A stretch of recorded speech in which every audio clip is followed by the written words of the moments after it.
नमस्कार. पुन्हा एकदा आपले सर्वांचे स्वागत आहे. कर्मचाऱ्यांच्या वेतनाची थकबाकी अदा, शासन निर्णय निर्गमित. कर्मचाऱ्यांच्या वेतनाची थकबाकी अदा करण्याचे अधिकार प्रदान करण्याबाबत 16/6/2026 रोजी एक महत्त्वपूर्ण शासन निर्णय निर्गमित करण्यात आलेला आहे. चला तर पाहूया सदर शासन निर्णय. त्यापूर्वी आपणास विनंती आहे, चॅनलला अजूनही सबस्क्राईब केलेलं नसेल तर चॅनलला सबस्क्राईब करा. नवनवीन अपडेट मिळविण्यासाठी समोरील बेल आयकॉनला प्रेस करायलाही विसरू नका. अत्यंत आनंदाची कामाची बातमी सहकारी मित्रांना शेअर करायलाही विसरू नका. राज्यातील दिव्यांगाच्या विशेष शाळा, कार्यशाळा इत्यादीमधील कर्मचाऱ्यांच्या वेतनाची थकबाकी अदा करण्यापूर्वी सदर थकबाकीची रक्कम देय आहे किंवा नाही याची खात्री करण्यासाठी अधिकार प्रदान करण्यात येत आहेत.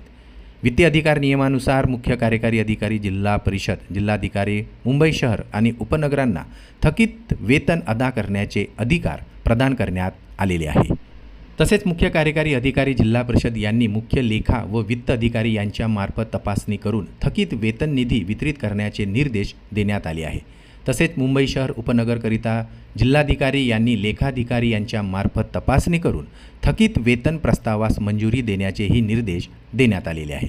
तसेच यापूर्वी ज्या प्रकरणात थकबाकीची रक्कम अदा केलेली आहे ती रक्कम नियमाप्रमाणे अदा करण्यात आली आहे किंवा कसे याबाबतची सविस्तर तपासणी करून त्याबाबतचा अहवालही शासनास 90 दिवसात देण्याचे सदर शासन निर्णयात निर्देश देण्यात आलेले आहे.